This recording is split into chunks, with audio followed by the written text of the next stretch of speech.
And now for something completely different. Hi, my name is Annie Grossman, and I'm a dog trainer. This podcast is brought to you by School for the Dogs, a Manhattan-based facility I own and operate along with some of the city's finest dog trainers. During this podcast, we'll be answering your questions, geeking out on animal behavior, discussing pet trends, and interviewing industry experts. Welcome to School for the Dogs podcast. Good boy, Nelson. Oh, what a good boy. Good boy. Many people don't understand. No, they think loving is money in the hand. Your sweet loving is better than a kiss. Yeah, when you leave me, sweet kisses I miss.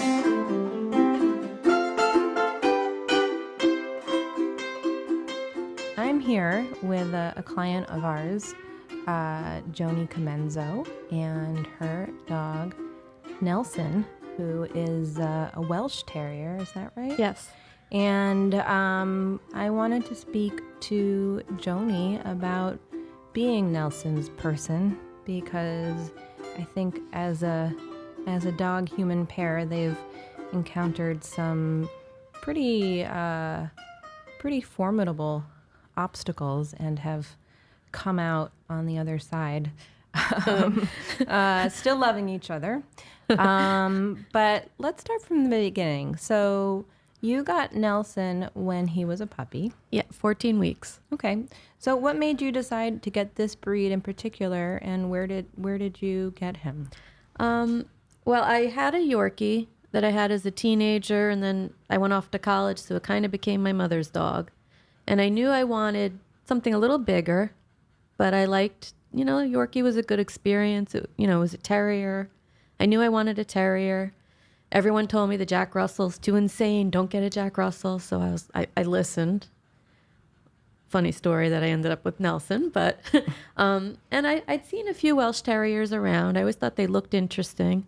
And then I just did some research, and they just seemed like the perfect dog for me. They said good with kids. I thought I was going to have children. Good with kids. Good for city or, country living. They adopt well to an apartment or, they just... I always feel like those breed books make such grand generalizations, Yeah. right? And yet so many people buy their dogs based on what it says in the breed book. And just so much, everything I read about them, I was like, I think this is going to be the dog for me. And then I researched rescues. It was impossible to get it. Welshies are just so hard to come by. There was no rescue with a dog for me. And I was like, I waited and I researched breeders. And I found, the top Welsh Terrier breeder in the country. And I was on a wait list there for a really long time. And they went through this huge interview process. They were interviewing me to make sure that I was proper for their dogs, Which is something you want from a breeder. Yeah. I think you want them to be doing their due diligence too. And I said, I want a boy and I'll wait. He could be a little older. That's okay. I thought maybe he'd be a little more potty trained that way, because 14 weeks is a little old for a puppy. Usually they're like 8 weeks, I think. 8 or 10, 12, yeah. So one day I got the call and they said, we have your boy. And do you know anything about the health or temperament of his parents? His father was multiple best of breed at Westminster. Wow. And his grandfather also. Mm-hmm. So they saw something good in them. And his mother was also a show dog. So you picked him up in Philadelphia. Yeah, and, it was a 2-hour meeting. They went, before we saw the dogs, they had us, and a couple other families were there. They gave us this huge binder of information about the dogs and just, tons of stuff. And, I recorded the whole thing like a new parent, And I had a boyfriend at the time that I lived with, so he was there with me. And, after this binder and questions and the introduction to the Welsh Terrier and everything, they finally took us out to the parking lot and they had the dogs like in a little pen. And there were 2 puppies, I think 2 weeks earlier than him, in one pen, and he was separated into a separate pen. And I was like, oh, okay, I guess, he's older. Okay. So he was in a separate pen, and we got to meet our dogs. And I remember as they handed him to me, one lady handed him to me and said, your dog's an alpha. And I said, okay. I don't know what you're trying to tell me, but okay. And so I didn't think anything of it. And I put him in his travel bag, and we got in the car, and we drove all the way back to New York. This was like 2:00 in the morning at this point that we got home. And this was 8 years ago, is that right? Yeah, he's 8. So everything seemed fine. And we took him home, and I slapped a doggy diaper on him and let him have free reign of the house just to see his house. And then into his puppy crate, and that was the end of the first night because it was like 2 a.m. when we got back. The next morning we started potty training, and I think I put the leash on him for the first time in his life. Everything seemed normal. Potty training was like, there was no training. He just got it. Did he seem like lovey and cuddly and happy to be held? And he seemed like a normal dog. Teething. He was really teething. a little mouthy. Mouthy, yeah. And I remember I had friends come to meet him the first week, and they were like, this dog doesn't stop. Like, he was like all over their shoelaces and their cuffs of their pants. And I was like, oh, he's teething. But really teething, And then my mom met him, and she was like, there's something wrong with this dog. He's not stopping, Like, I was like, he's teething. He's a puppy. But it seemed a little bit... To everyone else, they're like, he's not stopping. He wasn't hurting anyone, but like it was those little razor teeth. He had that they some have. Intensity that seemed apparent to others. There's a little bit of intensity. And then even the first time I brought him to my mom's, he was like leaping off furniture and flying off the stairs. And she's like, there's something wrong with this dog. Like, but she was saying it like jokingly, but he didn't stop. Okay. So those were the first clues, if you want to call it, right. that, he's a handful. Right. Well, plus the woman's handing him to you and saying, yeah, what do you this make dog of that is an alpha. to say that? I mean, I don't tend to adhere to the whole sort of dominance way of thinking about dogs. I think dominance can be very fluid. A dog might be, in charge in one situation and not in another situation. But one thing, like in our puppy playtimes, we often talk about is how it's important for puppies to take turns, and that they generally naturally do. Sometimes you'll see a dog who seems like he has a preference for playing on the bottom or the top, but if the puppy can't be redirected or pulled off from the top very easily, it's sort of a bit of a concern. But I mean, I would say in my, the 8 or whatever years I've been doing this, I think I've only ever seen 1, maybe 2 puppies that I've really been worried about, where I've really felt like this dog is over the top. Really? And the rest of them tend to seem like, they can learn. But every now and then there's one where it seems like there's some sort of baked in, let's call it intensity. Yeah. That is worrisome. So when was your first moment of real concern about Nelson? I took him to Biscuits and Bath. Okay. When I, pretty soon And after you I live in got Manhattan, him. is that Yeah. right? Mm-hmm. And he started puppy kindergarten, and Erica Wittenberg, man, she was incredible with him, and she didn't seem to have any concerns immediately. He puppy kindergarten, he was great. We did obedience, advanced obedience, agility. We did whatever class they had for him.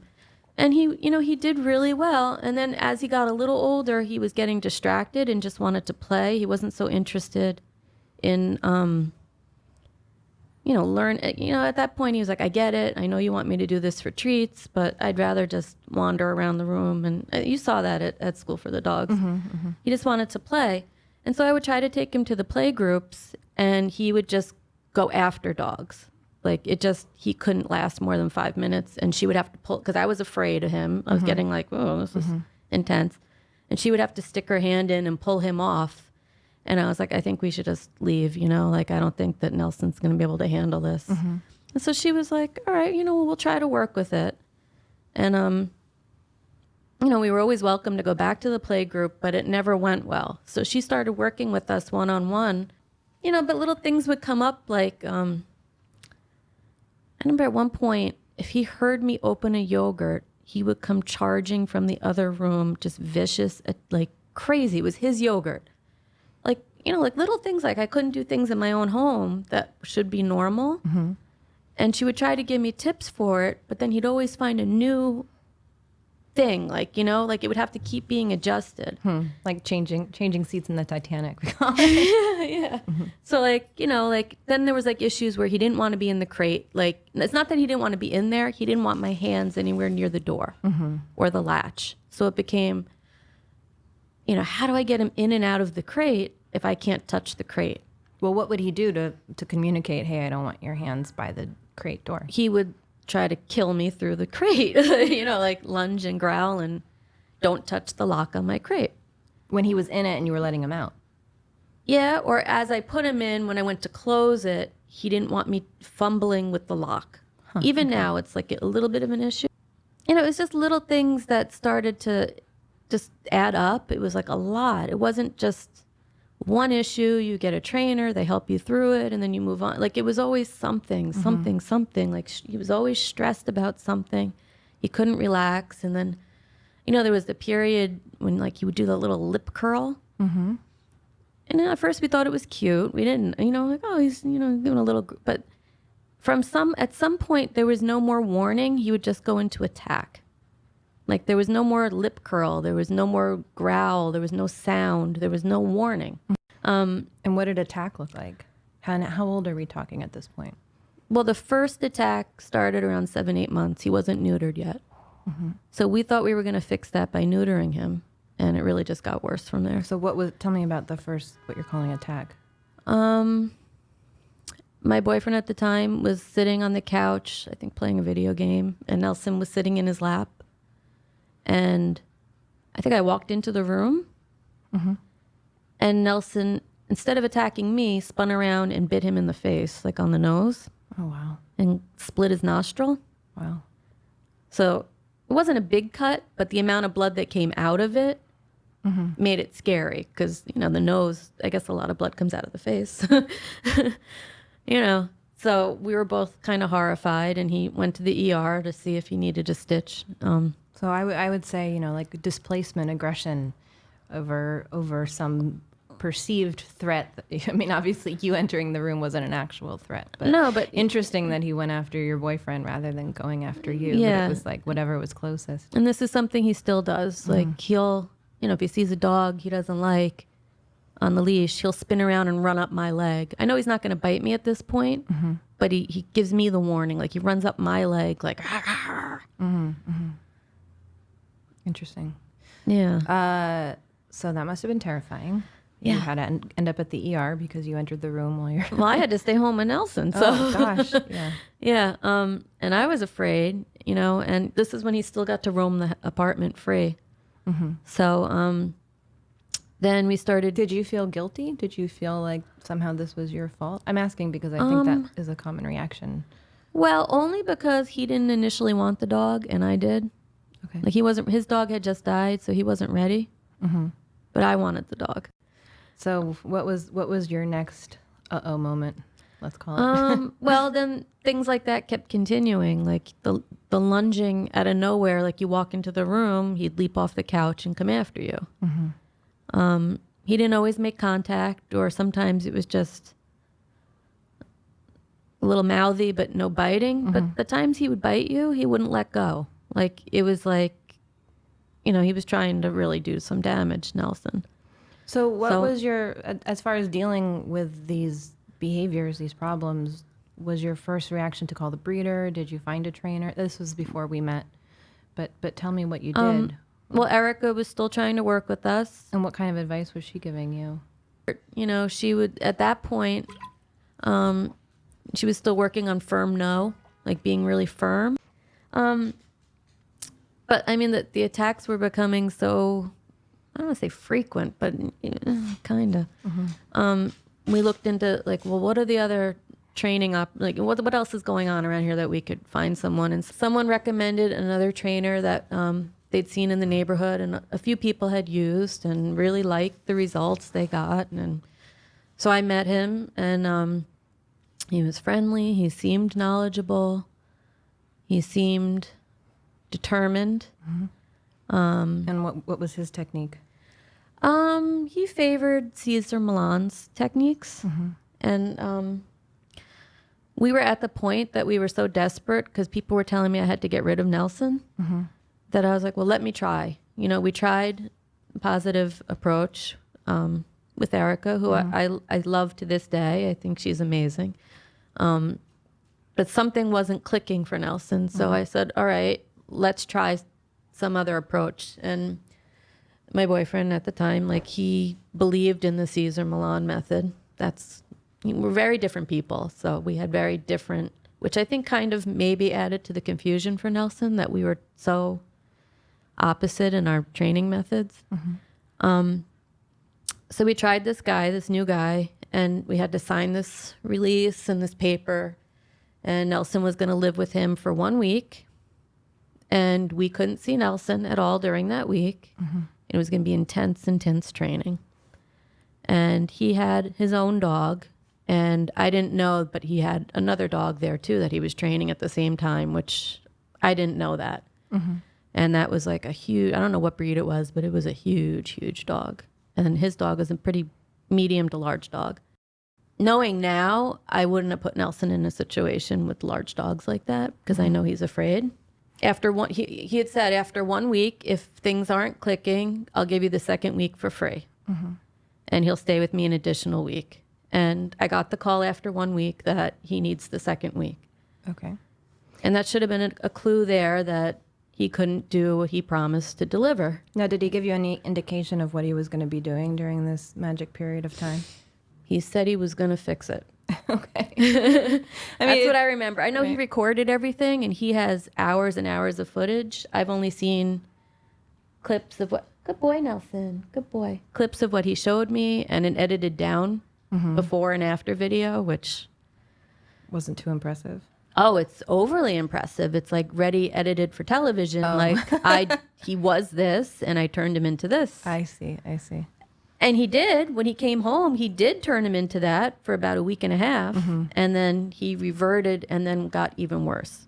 Well, that's a problem I often point out with, what's called board and trains, where you send a dog away, is, first of all, you don't know what's happening, and unless you feel very confident that I know now what was happening. Well, what do you think was happening? He was choking him out and wanted us to do that. And so did he show you the techniques he was using? It was, what is it called? It's not a choke collar. What's a slip lead, like the ones that Cesar Millan uses. And you tighten it.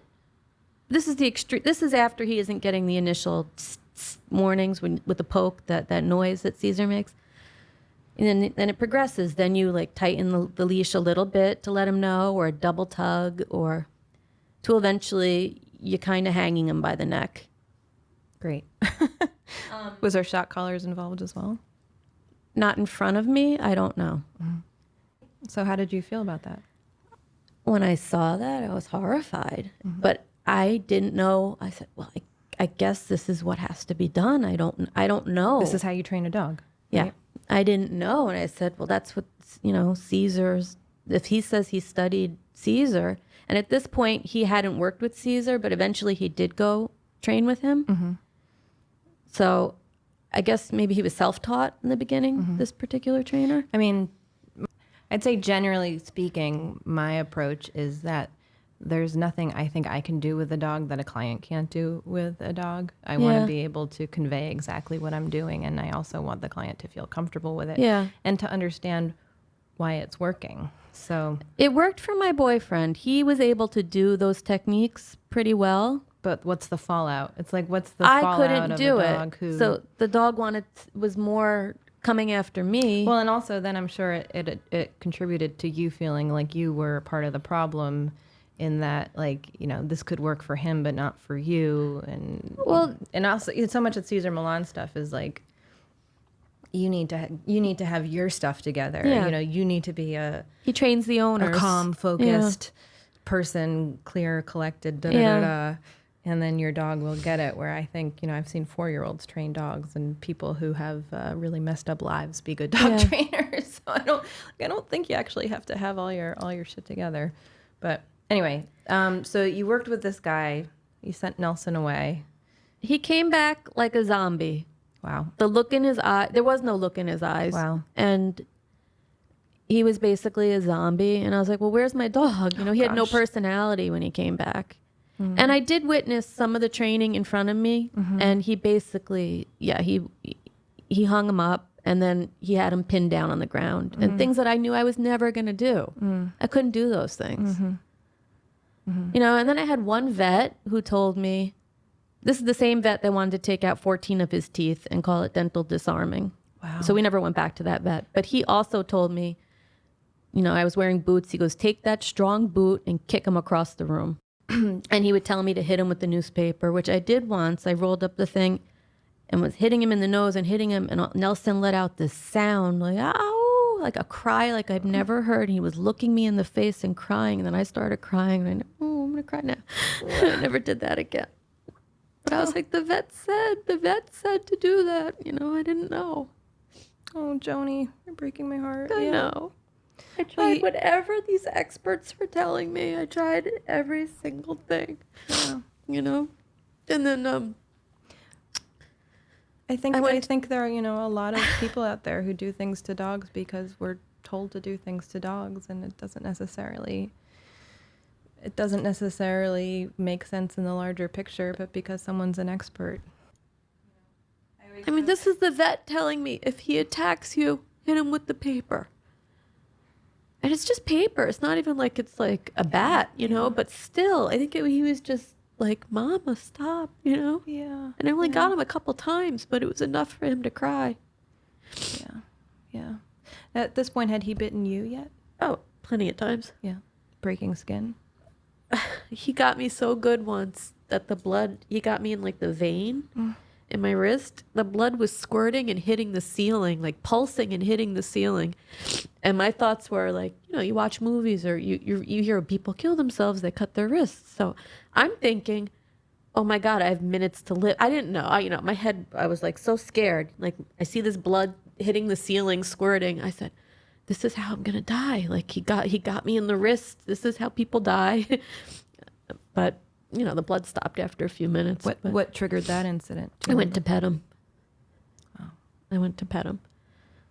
So, and he chased me into the bathroom, and I fell into the bathtub. I remember I was like, oh my God, and then I looked at my wrist and the blood. It was like out of a movie, like the whole thing. And then he shook it off and he was fine. You know, like when he does these attacks, he shakes it off and he's fine. Like he'll kiss you the next minute. Mm-hmm.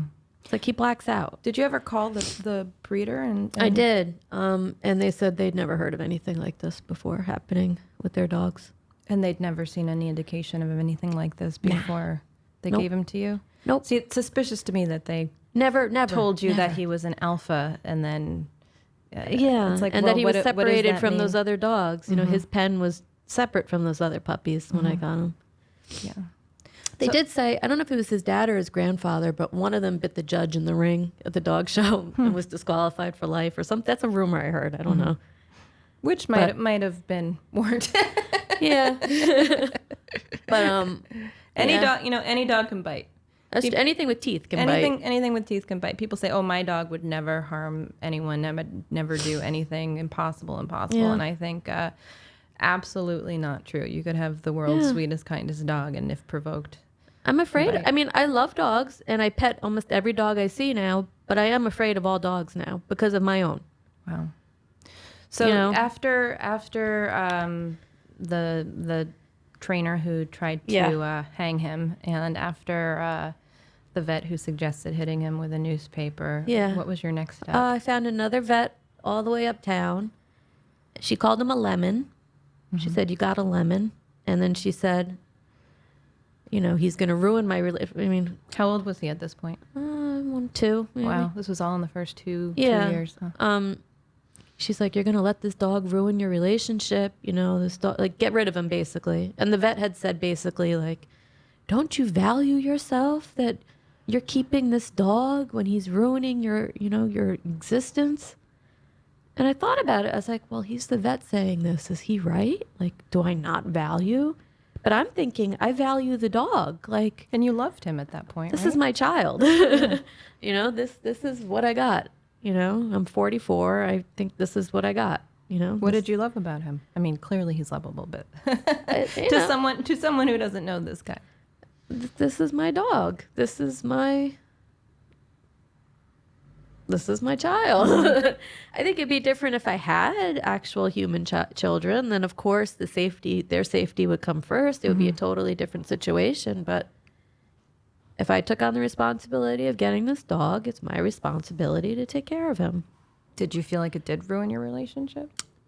I think that ruined itself. But We don't blame you. I mean, now. it definitely was very, very stressful with the dog because we never knew, like, if he was going to attack, and then he would always have to jump in and save me if the dog was attacking me, and like I couldn't do much if he was attacking him. I wasn't going to. And what was your friends and family reaction to him?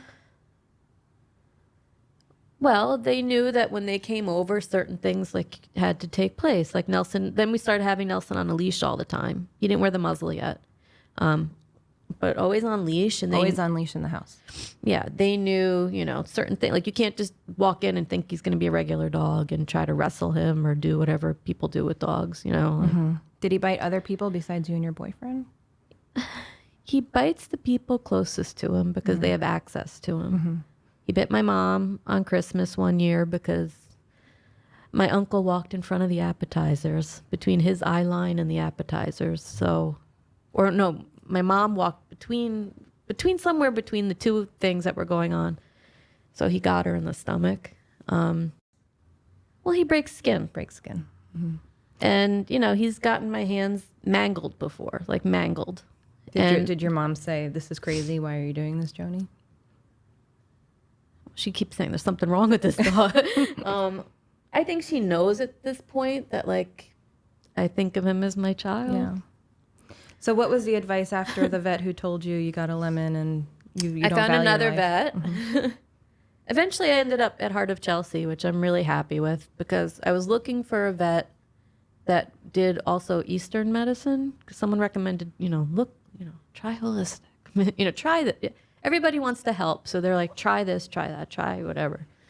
But before I found that vet, I joined some Facebook groups about Welsh Terriers, and I found this lady in Canada, and her dog was doing the exact same thing as Nelson. Like, it sounded like Nelson. So I contacted her, and she said it's the thyroid. And she told me to get his blood work done by Dr. Dodds, who's in California. So when I found Heart of Chelsea, he was willing to take the blood and send it there. And I didn't think any vet was really going to listen to me. Like, they never said he had a thyroid problem before. No vet had ever said that. But Dr. Dodds is like the leading thyroid specialist for dogs. And she breaks it down by breed, sex, age, and weight. Like, there's like a crazy chart that she uses, and she said he definitely had the thyroid problem, exactly like that other Welsh Terrier in Canada. Wow. So she put him on a thyroid supplement. And did that help? Hasn't gotten worse. It's helped. I mean, I think a bunch of things have helped just because I'm used to him now, and we're used to each other. And eventually you found Dr. Christensen, right? At some point, we went to Dr. Christensen, and she put him on Prozac. So Dr. Christensen, for listeners who aren't aware, Dr. Elise Christensen is a veterinary behaviorist. And there's only something like 60 veterinary behaviorists in the country. Yeah. They're basically like vets with a specialty in behavior in the same way like a psychopharmacologist is a psychiatrist with a specialty in medication. And really, in a way, I think it's like one of the most awesome areas of veterinary medicine because you're dealing a lot of the time with the way a dog feels and thinks, but with an animal you can't talk to. Also, a lot of the time behavioral issues, and I'm not saying this is the case with Nelson, I doubt it is, but it have to do with pain. A lot of the time an animal is in serious pain. Yeah. And it affects their behavior. But because we can't talk to them about, where does it hurt? Well, we recently discovered he had an ongoing ear infection. Oh. And I was sent to one of the major hospitals in Manhattan. And they wanted their recommendation basically was to take out his entire ear canal. Oh my God. So I got a second opinion at the other leading hospital. And they put him on a round of crazy antibiotics for like a month and a half. And when we went back to the checkup, it had all cleared up. Wow. But so if you listen to a certain vet, you just have a toothless, earless dog. Deaf dog, yeah. You ended up going to Dr. Christensen. Yeah, I think we never really finished our sessions. I think I might have credit there still. But she put him on Prozac. Was that the first time anyone suggested not putting him on medication? I think he was on, I hope I'm getting it right. I think it was Elavil. Is that another one? I think he was on something else first for anxiety, and nothing was clicking. So I don't know if she's the first one to suggest Prozac. I think she's the one who suggested Prozac. And did it make any difference? Hasn't gotten worse. I don't know what is he still on the Prozac? Yeah, because it hasn't gotten worse. So why change it? Okay. How many milligrams does he take? 40. Is that a lot? I've heard from people who take it that's an extreme a lot. Were you resistant to putting him on medication? I wanted to try everything. Right. So, yeah. At this point, in the chronology, you got to the point where he was on leash all the time at home. Yeah, all the time. At some point. So if I went to the bathroom, he went to the bathroom. If I went to the kitchen, he went to the kitchen. And at some point, I know you started putting a muzzle on him. Was that right away? Like he has to wear a muzzle all the time? That has only been about a year, maybe not even 2 years, I think, that he's been wearing a muzzle. At the time, my boyfriend was really against it because he said Nelson won't be able to defend himself if he gets in a fight, and he is an instigator, so he was afraid that he wouldn't be able to defend himself. Right, but a dog with a muzzle is much less likely to start a fight, is my opinion. Tell that to Nelson. Now, with the muzzle, did you right away decide he needs to wear this muzzle all the time? Does he wear them? He does wear the muzzle all the time? He has to wear it. Not in his crate. He still sleeps in a crate. He loves his crate. He slept in our bed for a little while as a puppy, but then if I got up to go to the bathroom, I couldn't get back in the bed. So that ended. It was just always crate. But he loves it. Once he's in that crate, he loves it. He loves to go into the crate now. Now it's not a problem. Is he in the crate most of the time when you're home? Yeah. He shakes. We tried to do couch time about a year and a half ago, and it went well the first time, and then the second time, I just looked at him wrong, and he got nervous and came after me. So he prefers to be in his crate, and he likes the cover down. He doesn't want me looking at him. Our new thing that we've been working on is Mama sits next to the crate. And we do that a little bit each night. And sometimes he plays through the crate. Like I have a tug toy that we do sometimes. And sometimes he said, please get away from me. Like What was the process of having him wear a muzzle like? Did you have to do some training towards that? He just put it right on. Really? Oh. He's never had a problem. He wore it a few times as a puppy. He's never had an issue with the muzzle. He was like, okay. And even now he puts his face out. Like it's just how life is. Just like potty training, he just knew what to do. Like I didn't have to, he just did it. So so having a dog who does wear a muzzle then, basically 100% of the time. Yeah. Except when he's in his crate. Yeah. What kind of reaction do you get from people having a dog in a muzzle? Either they think it's cute and they go, oh, look at him. Or little kids think he's a horse. They say like a horse. Like I guess it looks like reins to them. Or there's the people who say, why is he wearing that? He doesn't need that. Or, oh, he hates that. Take it off. He hates wearing that. Or he doesn't bite. He doesn't bite, does he? And I'm like, yes, he does. They're like, well, he doesn't bite you. And I said, yes, he does. Wow. And people are like, oh, does he wear that because he eats off the ground? I said, well, sometimes he does, but this muzzle's designed for eating and drinking. So, no, he wears it because he bites. That's what when I say it like that, they just look at me like your dog bites, like it's unheard of or something. Right. Do you feel like people blame you for his issues? Well, they try to tell me he looks so sweet and cute. Like he doesn't really bite. And they probably think I'm talking about like a warning nip or something. And that's not what I'm talking about. It's a full-blown attack. Right. Did you have vets then saying, you should be putting this dog down? I think by saying get rid of him, I think that's what they meant. Well, true, because it's like, where do you send a dog who has this kind of bite history? I think if people have this idea that there's some farm somewhere that takes all the bad dogs, or send him back to the breeder. In the world. Yeah. What's the breeder going to do with him if they take him back? Right, you know. Mm-hmm. And I couldn't send him to a rescue because someone else would have put him down. Yeah. You know, and I couldn't live with myself if I did that. Like I said, if I had children, human children, my own actual children, it would be a totally different story because they would be the priority. Yeah. But I don't. Yeah. At this point, it's just me and Nelson. So I know you've heard me say this before, but people who say it's always the owner's fault, that all dog problems are because of the owner, I feel like that's a real maxim that people like to repeat, that people, it's always the owner's always the problem. It's never the dog's problem. Yeah. And I think, gosh, that's so not true, because like the dogs that we see who have really serious issues at School for the Dogs always have amazing owners, because if they didn't have amazing owners who were devoted to trying to solve this problem, they wouldn't exist. No, they wouldn't be keeping these dogs. Yeah.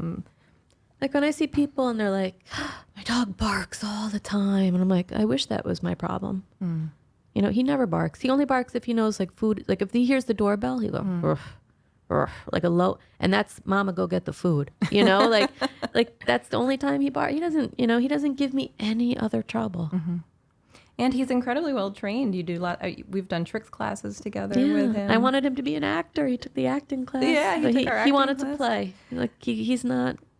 Yeah, but I think it's cool that you do that kind of stuff to help give his mind a workout when he, has so many other limitations. But you've taught him to jump over your leg, and he can ride a skateboard. He can wink. He can wink. Oh my goodness! And you taught that with a clicker, right? Yeah.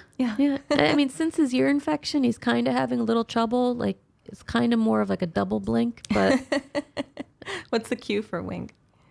Wink at mama. I'll go like this, Nelson, wink at mama.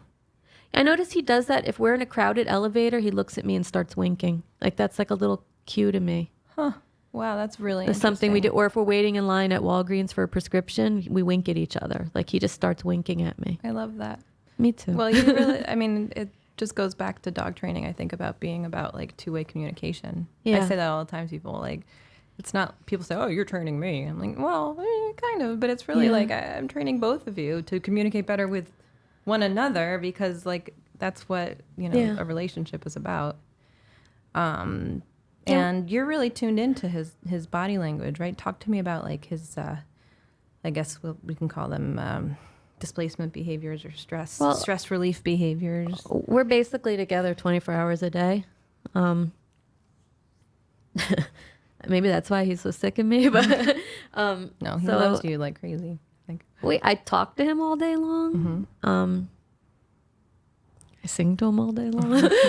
He has little songs for Nelson, but like everything we do, he knows like certain words. Like if I say, let's go on an adventure, he knows we're leaving Stuytown. And it probably means we're going to see the CATS at Petco. Oh, he likes to go see them? Oh, the wall of cats. I gotta whisper it. That's his favorite Nelson, thing? The cat? Nelson, the cat? Nelson, you want to go see some cats? He's so relaxed right now. All right, let's let him be. He said, are they here? Are there cats here? They're not here. They're not here. You can lay down. Lay down, baby. What is, tell me about like his stretching. Things. So like if he knows the route to get to Petco and I take a different street, he'll go into this deep, deep stretch and he crosses his front paws and lets out like the squeaky yawn. And then it's like, okay, we're going to go this way. I see what she's doing. But like he has his certain routines. Like there's certain things like when we come home, he's on the leash with the muzzle. we come in the door. He knows he goes right to his water bowl. And we've gotten to the point where I could put my hands on him and take the muzzle off while he's drinking the water. And that's huge. I know it doesn't sound like anything, but for us, that's a huge thing that he knows that I'm just taking the muzzle off so he can drink. Mm-hmm. And before I touch him, I say mama to him so he knows it's me. Mm-hmm. Like I never just reach for him. Mm-hmm. I know people don't relate to that, but I can't just reach for him and touch him. Mm-hmm. I always announce that I'm about to do it. That's really smart. That's something I talk to puppy owners about, or dogs who have people who have small dogs, especially. Yeah. Tell your dog you're going to pick your dog up. It's nice to give them that warning. You know, those words have actually become the threat when he's not behaving, which I know is bad. What? I'm going to pick you up. But when I actually do pick him up, I don't use those words. I just grab him. I wonder, he's probably in some way made the association between the water and the muzzle. I wonder almost if you could use the delivery of the water to teach him that about you taking the muzzle off. Like if you started to take off the muzzle first and then gave him the water. Sometimes I do, but he's in such a rush that he rushes into the kitchen. He's still on the leash. Mm-hmm. Well, that if you wanted to try and train a behavior of, yeah. I mean, I'm hesitant to suggest it because it sounds like everything you're doing is working well enough. And it's working, that he hasn't gotten me. Yeah, yeah, don't mess that up. But if you felt like experimenting, I would experiment with starting to take the muzzle off, picking the water bowl up before you go out. Oh, okay. And then starting to take the muzzle off and offer him the water bowl as soon as you do that. I think it was separating those two things. Yeah. Because then you could also start adding a cue to taking the muzzle off, the cue being, like, I'm going to take your muzzle off. Yeah, I just say mama to him and he knows. Or like when he had his ear infection, to put the drops in, which amazingly he let me do. Mm-hmm. I have no idea. Like certain things he lets me do. I just say mama fix. When I say mama fix, he knows I'm going to adjust something. Interesting. So mama fix ear. I talked to him. I used to be a preschool teacher, so I talked to him as if like very simple sentences sometimes. Well, I think that's smart. And by, basically you're just adding cues to things that you're doing anyway, which is the process really of teaching any kind of language. But keeping it simple is key and keeping it consistent is key. And I think you have really good instincts in those directions. Thank you. What kind of muzzle are you using and what other ones have you tried? We basically only used the Baskerville, and then they introduced the Baskerville Ultra. Which what's the difference between those two? The original Baskerville had a blunt front part to it, and the Ultra they changed it a little bit. I think I think that's what the difference was. And now Coastal makes the same exact model, but it's like a more pliable muzzle, and the Baskerville Ultra is like really hard. And is he able to eat through it? These are designed for eating and drinking and panting. And the Coastal one, since it's pliable, he could pick up a tennis ball with it on. So you use that one sometimes too? Yeah, I think if I really had to worry about him biting someone, I'd put the hard one on. Mm-hmm. But when he's just me and him and he's playing outside, I put the softer one on him. Mm-hmm. But they both do. They're exactly the same. It's just they're different materials. So having come through this journey, let's call it. Go ahead. Sorry. So when he's done with the water, I take him with his leash right to his cage, and he knows that there's no deviation. Like he knows that I lead him right to the cage, unhook his snoot loop, his head halter, and he goes right in. But if I hesitate or change any single thing in that routine, I could risk getting bit. Well, it's interesting because I mean, really, it's the same with people who are high anxiety, let's call it. He's super high anxiety. Needing routine, needing regularity. It's like autism almost. Someone said once that it's almost like he's autistic. Well, what's interesting in that behavioral science sort of has three places where it's really been embraced more than other places, although I think behavior science applies to everything in my opinion. But animal training, one area. Work management, safety management is another area. And then the probably the biggest area is applied behavior analysis with kids, specifically autistic kids with issues. And it's really just about breaking things down to their smallest components, being very clear with giving information when something is done correctly, managing situations so carefully so that your child you're working with doesn't have a chance to do the wrong things. Yeah. I always try to set him up for success. Like Right. whatever it is, like if I know it's going to be a problem, I just avoid it.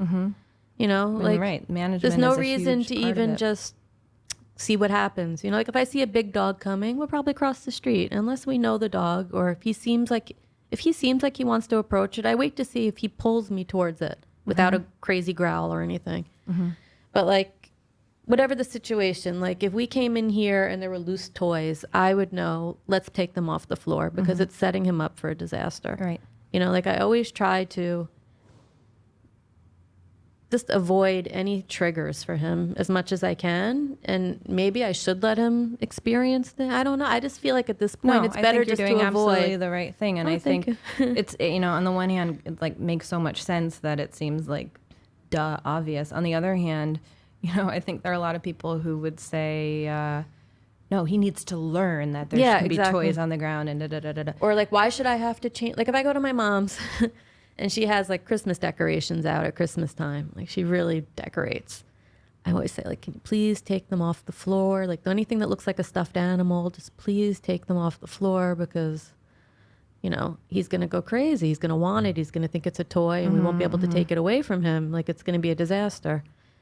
And she's like, but why? It's my house. And then like, she does it, Right. like she gets it. But like other people would be like, why? Like, why Right. do I have to change my life for him? And I'm like, I'm not asking anything unreasonable, Or it's if you see a knife and you have a toddler, you're not going to leave the knife on the table. Right. I think it's a lot of stuff that we do that we think of as like obvious with small children, but with dogs we don't. Yeah. We expect more of them somehow, when the fact is, they have teeth that could kill us, and toddlers don't. But I did a whole series on the podcast. I call it the dog training triad, with one episode on management, one on rewards, and one on timing. And to me, that's really like the crux of pretty much any kind of training you're doing needs to first address how you're going to create a very well-managed situation where you're upping the chances of your dog succeeding and not letting your dog have a lot of opportunities to do the wrong thing, because people think of positive reinforcement as something that like we do to the animal. But, every time he's bitten anyone, it's been positively reinforced, right? Because like, if, biting feels good. And or negatively reinforced, in that, negative reinforcement is that something is taken away in order to encourage a behavior. And if you bite someone, they go away. Yeah. So the behaviors occur. So rather than, risking that behaviors you don't want to be reinforced are going to be reinforced, I think the smarter route, especially when you're dealing with a really potentially dangerous animal, is to be very thoughtful about management, which sounds like you've figured out possibly the hard way, but that you're also doing very naturally. People say like, does he still have to wear the muzzle? Is he always going to have to wear it? I said, yes. Like, why would I take it off and set him up for a situation where he's going to fail? Eventually he's going to bite. I know he will, and he's not going to be fixed. He'll be maintained the rest of his life, but he's not going to be fixed. Nothing's going to fix it. Knowing what you know now about life with Nelson, and I guess dog training in general, if you could go back and talk to yourself when, for instance, you were sending him away to the person who was choking him, or to the vet who suggested hitting him, and what advice would you give yourself as far as training goes? God, I guess I should have listened to my instinct when I thought, well, I did, because I never went back to that vet, but like when it doesn't sound right, like when I first saw the methods of him putting his hands all over Nelson, like you have to with like all that poking and I knew that wasn't, it just didn't sound right. I just think maybe I should have just trusted that, I had a Yorkie. We never did it. We never had training. We didn't know anything about dogs, and he was fine. Right. I could do whatever I wanted to him. And like, I never had to think about like being dominant or being, in charge all the time, or like, you have to show that you're the boss. I never even thought about anything like that. Was our baby. Like, his name was Teddy. We all carried him around like a baby. We treated him, and he never bit us. So I didn't think that the advice I was getting from these other people about being dominant and, I don't think that's why he was biting. Because I mean, I'm only comparing it to my Yorkie, but I never had to do any of that to make him not bite me. He just, like, you could baby your dog and he's not going to bite you. Well, you could baby this dog though, and he might bite you. But, yeah. No, but I'm saying, but you could also hit him with a newspaper and he might bite you. Exactly. Right? Like, people baby their dogs all over the place and they don't get bit. Right. So it wasn't about me being indulgent or exactly. Dr. Spock's whole thing with Psychologist. Yeah, who wrote about raising children, whatever. Yeah. His big thing was like, more than you think you do. Oh, and I believe the same thing so much with dog training, where it's like something should make sense, something should innately make sense, because we know. If only because same thing with children, like we know more than we think we do because we were that baby. Yeah, we know more than we think we do as animal trainers, all of us, because we are animals and we work at training each other all the time, in subtle ways. And if it doesn't make sense, I think it's always it should be a red flag. But like you were saying before, it's like when you're so desperate for a solution.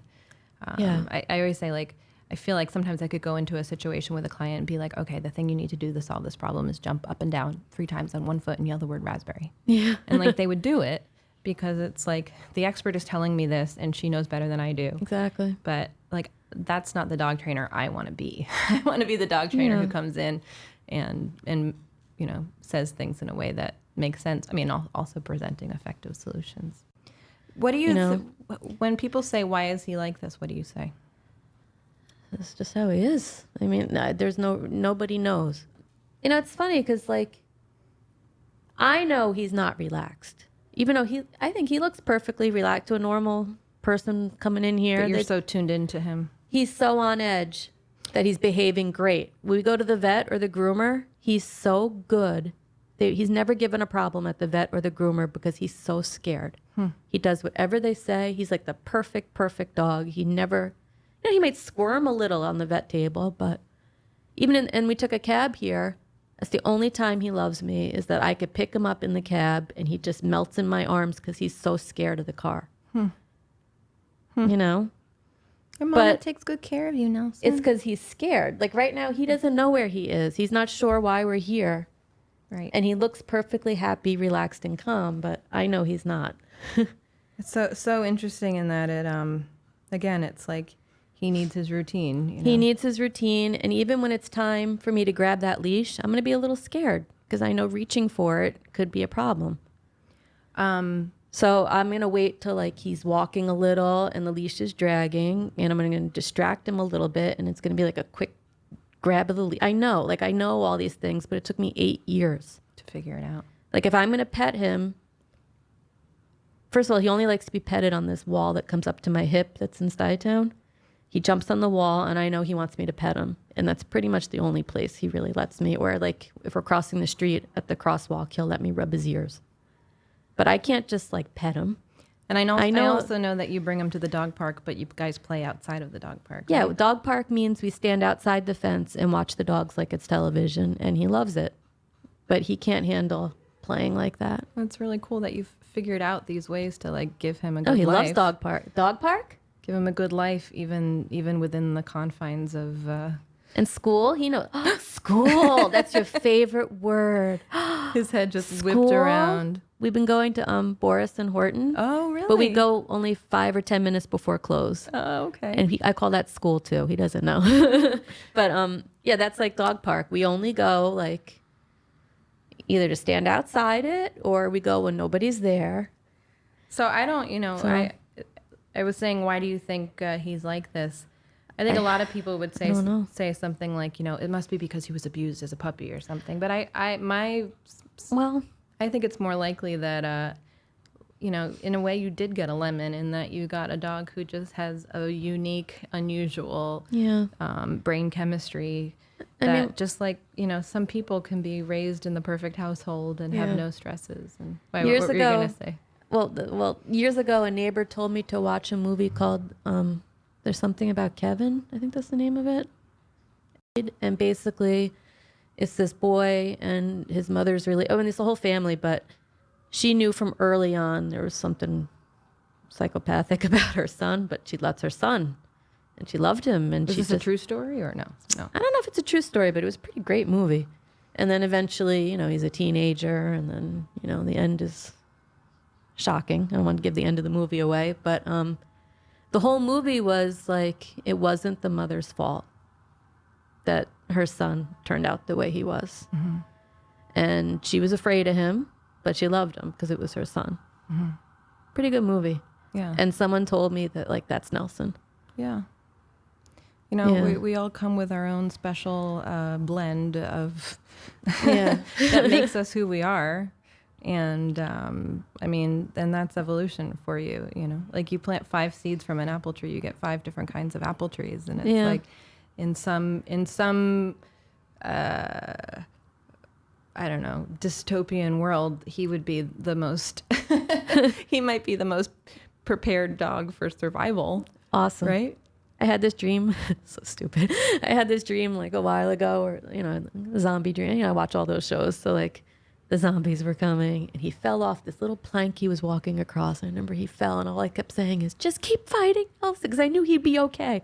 I was like, just keep fighting. Just keep fighting. Because I knew, like, he's not going to be fazed by these zombies. Right. In like a warrior scenario. Yeah. I was like, he knows what to do. In like a Mad Max scenario. Nelson comes out on top and is. I have friends who have said if the apocalypse comes, they want him on their team.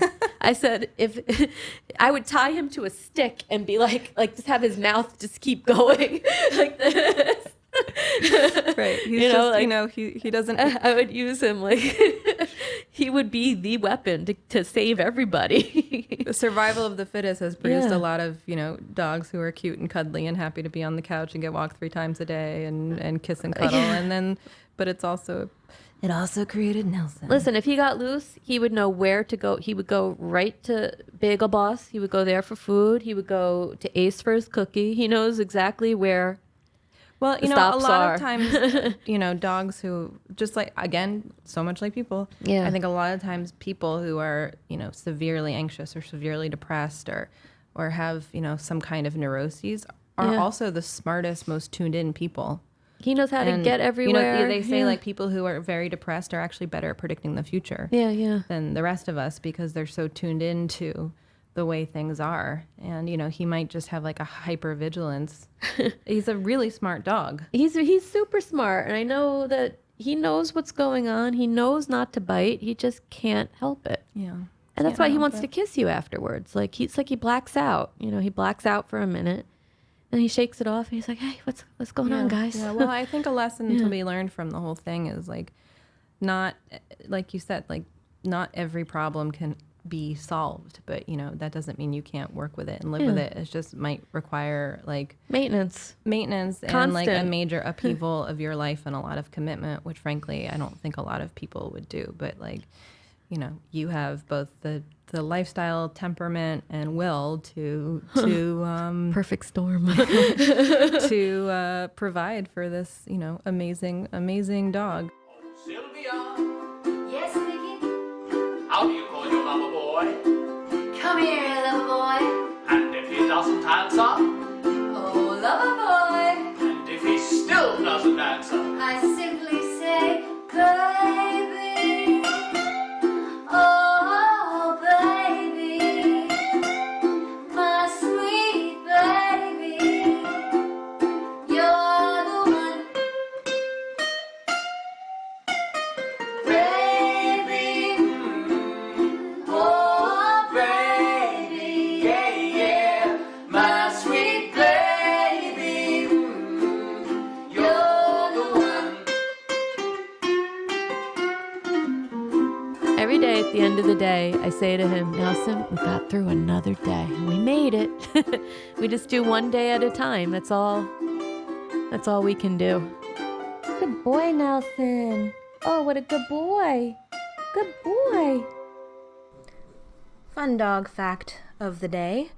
According to the website thepethistorian.com, which I recently discovered and have been enjoying, up until around 1917 in Philadelphia, you could have a dog off leash whenever you wanted, as long as the dog was wearing a wire basket muzzle and a collar with the owner's name inscribed on a metal plate.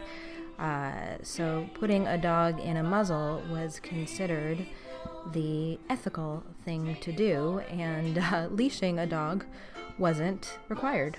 And our woof shout out today goes to our student Zuri and her very devoted owner Anita. Zuri is a Bolognese, which is a very adorable, fluffy, white breed of dog, and a reminder that dogs wear muzzles for all kinds of reasons. For example, some dogs eat stuff off the street and wear muzzles to keep them from doing that. In Zuri's case, from what I understand, Anita decided to muzzle train Zuri to keep people from harassing her for being so adorable on the street. That people were coming up to her wanting to pick her up and mess with her on the street because she does indeed look like a stuffed animal. And Anita figured out that having a muzzle on Zuri was a good way to encourage people to keep some distance from her. So never make assumptions about dogs wearing muzzles on the street. You never know why the dog might actually have one on. Huge thank you to Toast Garden. Toast Garden is a band that, if you can believe it, is located in Tasmania. I started communicating with them on YouTube, and they did this really lovely ukulele cover of the song Love is Strange. As regular listeners of this podcast might know, I really like using ukulele covers on this show. I'm very careful to use songs that are in the public domain, and I tend to find a song that's in the public domain, and then I see if I can find someone who has covered it. And occasionally when I can't find a cover I've reached out to Toast Garden to see if they would consider covering it, and we've kind of developed this really neat jukebox style relationship where I say, hey, what do you think of this song? Do you think you could do a version of it? And then a few days later they send me this beautiful recording of one of these songs. Anyway, that was the case of this version of Love is Strange, which I hope you enjoyed. You can find them on YouTube at youtube.com/toastgarden. Thanks so much for listening. You can support School for the Dogs podcast by telling your friends about it, leaving a review, or shopping in our online store. You can learn more about us and sign up to get lots of free training resources when you visit us online at schoolforthedogs.com.